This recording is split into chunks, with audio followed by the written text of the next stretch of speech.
Mortal Kombat 2 is directed by Simon McCoy. He's the same man who directed MK1 in 2021, and this movie is a direct sequel to that. However, I have noticed off the bat that they made some surprising choices which kept things pretty interesting throughout the movie. So, let's fight.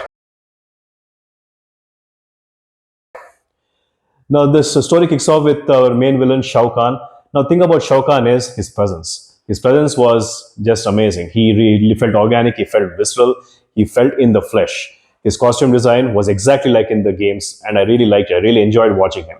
However, he was ultimately a one note character, not much depth. He was paper thin, and he had this typical cliched villain motivation where, like, he wants to take over the world. He wants to reunite all the realms under his one singular rule.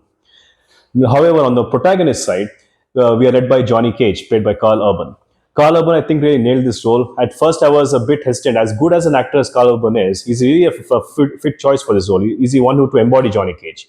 I would say he has taken his children's advice. He did not screw up this role. He really did well with this. Well, he's the main lead in this film, and as far as the protagonist is concerned. However, here's the thing: when you think about Johnny Cage, what do you think about? You think about a badass who is a Hollywood actor who is on top of his game, signing autographs. He's on top of his he owns everything. He's a cool fighter. He will just breeze through the outworld. Well, that's not what you're going to get here. I mean, I don't think so. At least he's portrayed surprisingly as an underdog. That's right. He's washed up. He's no longer relevant. He's overshadowed by other influencers in the field. Now he's struggling to stay relevant. And even when he gets transported to the outworld, he doesn't just fit in. He doesn't just move with the gang. He's just reluctant. He's hesitant. He just goes back. So basically, he's portrayed as a lost hero who needs to find his way. And this can really divide the fans because they have a particular image of Johnny Cage, and if that's not shown in the movie, in this as per the source material, they'll not like it. But however, to me personally, I liked it because it humanizes him. It makes him more relatable, and I love characters that are powerful but relatable. That is a rare thing. So Johnny Cage is relatable here. We understand his struggles. It gives him more of a journey. And so I like that they made him more human, at least in the initial part of the film. However, things get very interesting when he fights with Baraka. Baraka is played for laughs. Just let that sink in. The character is horrifying. He's scary. He can really rip you to shreds. He's a cannibal. But they played him for laughs. When Johnny Cage and team go and meet him, I can't believe what I saw. They did a very good job here. I think that his scuffle with Baraka and whatever takes place between them is the best part of the film. The set design is amazing.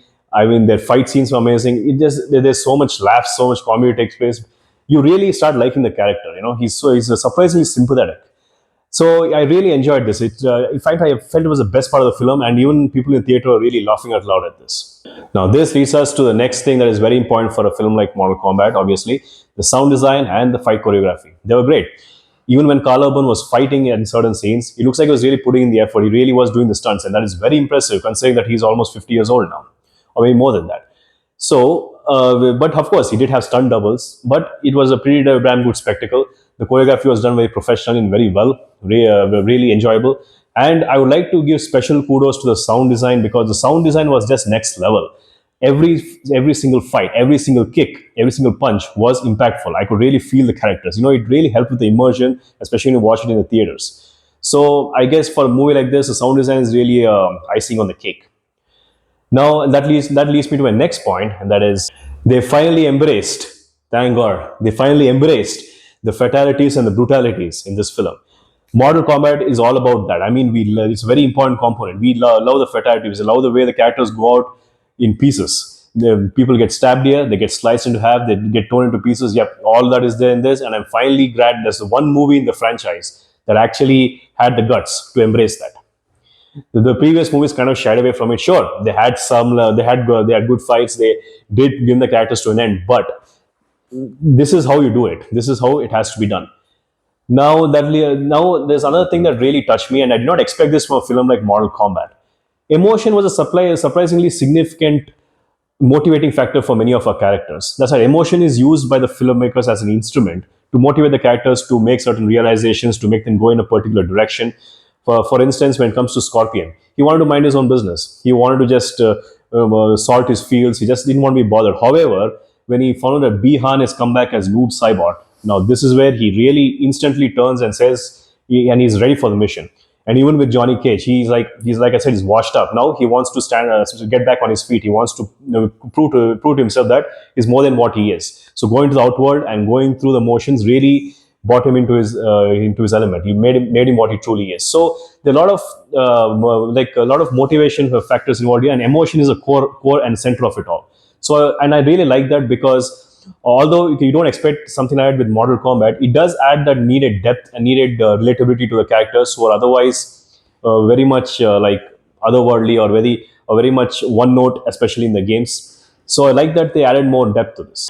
Chitana had a surprisingly interesting arc in this film. I always, as cool as she is, I always thought she would be sidelined, or maybe she would be just a minor focus. However, in this movie, she was given actually a major role. She has a redemption journey, a redemption arc, which I really liked, and the motivations were understandable. Her fight scenes were also pretty impressive, especially with Johnny Cage and other combatants. She used her fan really well. I mean, that's her major weapon of choice. So she was a surprisingly strong focus in this film, and I did not expect that. So that was actually a pretty pleasant surprise. Now let's talk about Kano. Now Kano, like I said, is he's a staple Mortal Kombat character and one of the most popular. Now when Kano in this movie was resurrected, he came back. His jokes immediately landed with me. I was laughing at every single one of his jokes and mockery. I mean, that was so awesome. However, I can't help but think he was a bit sidelined. He definitely does not have the major presence he had in the first film. In here, he did have a role. He did have screen time, but I think it was a bit subdued, rather pushed to a side, so Johnny Cage gets more attention, or he gets more of a relevance, because in the previous movie he was just teased, but here he has to have the main spot. But however, you can feel Kano's presence, that's no doubt about that. And another thing that seriously very much disappointed me was, I always wanted this interaction between Kano and Johnny Cage, them getting off on each other, like going off on each other, like witty banter and fights. No, that I wanted. They gave me that, but not enough. I just feel there should have been more of that, because that would have been really funny and cool at the same time. Because both of them have very clashing personalities, both of them are arrogant, both of them full of themselves. They think they're better than everybody. So it was really nice to for opposing forces to go off on each other. I just wish we had got a little more of that. Yeah. And no Cabal. Where is Cabal? I mean, I think I'm not sure how popular he is, but I really like Cabal in the first MK1 in 2021. He was portrayed as a friend to Kano, and I like that. There was potential in the character. His powers were pretty cool. He had potential, but however, in this he was not resurrected. I really wish they did. So he was completely left out. I'm not sure. Maybe his ratings weren't good. So so that was another disappointment I faced in this film. I really want Cabal back, at least for a certain amount of time. Now I must say this though: what sets this movie truly apart from the other MK Mortal Kombat film adaptations, especially the MK1, it does not have a script. No, it does not have a script. I tried to analyze the script. It was there, but it was it's barely there. It has a basic plot, but there is no real script here. There's no story. There's no characterization. The characters are just hollow. But here's the thing. I think that's a good thing for Mortal Kombat, because Mortal Kombat, the very essence is, yeah, the fights, the spectacle, the characters in all their glory. That's what it is about. However, I think this movie played out more as a gameplay cinematic rather than a movie, and that's a very good thing. As you all know, if you have seen a gameplay cinematic, the characters are on their journeys. There's nothing deep. They come across a fight. They fight. That's where the gameplay takes place, and then they move on with their journeys until the very destination, the very end. So they keep fighting and they keep moving on. Some we lose some characters. Some of them carry on till the very end. So that is what a gameplay cinematic is, and I really like that they structured the movie like that. This may not appeal to everybody, as because they would like a good script, but I think this works with MK Mortal Kombat, because that is the essence of the game. So this movie works as a gameplay cinematic and not really as a script. Sonya Blade and Jax were pretty much ordinary. They're exactly the same as they were in the previous films. They didn't do anything new with them, nothing innovative, nothing surprising, nothing to blow us off our seats. No, they were just continuing on their own, and they were pretty much a normal presence. I just brushed past them. Jax, I feel, has a lot of potential, especially when it comes to the action scenes, and especially when it comes to having some sort of an emotional core. But they always seem to underutilize him. He's just the muscle man. He's just the guy who cares about the team. He's always standing in one place, and he's a muscle man. So I just wish the character gets a little more relevance and a little more importance. But no, he's just played off as normal. Same thing with Sonya Blade. I didn't see anything spectacular with her performance or with her journey here. They basically, if you've seen MK1, then don't expect anything new from these characters, at least in this movie. So now, guys, should I say MK2 is better than MK1, the 2021 version? I would say it's not really better, but it is different. If you want if you want a Mortal Kombat movie that has a little bit better script, it has more characterization. Your journeys are pretty obvious. I would recommend MK1 2021. However, if you want a Mortal Kombat movie that has finally embraced the games, is not afraid to push certain boundaries, it feels like the game itself has come to screen. Or rather, it is the film adaptation that is the closest to the game so far. Then I think this movie is the one for you.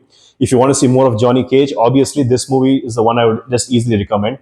However, you must know something on Mortal Kombat. How many more movies can you make with this franchise? I mean, look, Mortal Kombat is essentially a franchise that is suited for the gameplay. It is not suited for a movie franchise. It cannot be a long-running movie franchise. That is what I truly feel. You've seen this much. You have seen MK1 and MK2. What more can you give us? What more, apart from cool fight scenes and cool spectacle and maybe some new characters? What more can they possibly do with these characters? Nothing much, honestly. Sure, they have their backstories even in the games, but I feel this franchise does not have the same long run potential in the cinema as compared to the games. Games, I can keep churning it out. We always love to play them. We get involved with them, but with films is not the same unless they do spin-offs with certain popular characters. For example, I would love an Hobbs Shaw type of spin-off with Kano and Johnny Cage. Imagine an entire 2 hour movie with both of them going off on each other, both of them going on an epic adventure. Now that is something I would really watch and love and really hope the studios bring this to light because they're both fan favorites. We like the actors portraying them. We would love a action-packed adventure with them. I would kill for that. That would be awesome. So that would be my take on this movie. So what do you guys think? Did you see it? Do let me know in the comments below. What do you think? Is it up your alley, or is it a fatality? And of course, do consider subscribing and sharing my content. I would really love it as a upcoming YouTuber and as a movie reviewer. And let's embrace cinema together. I'll see you soon. Bye for now.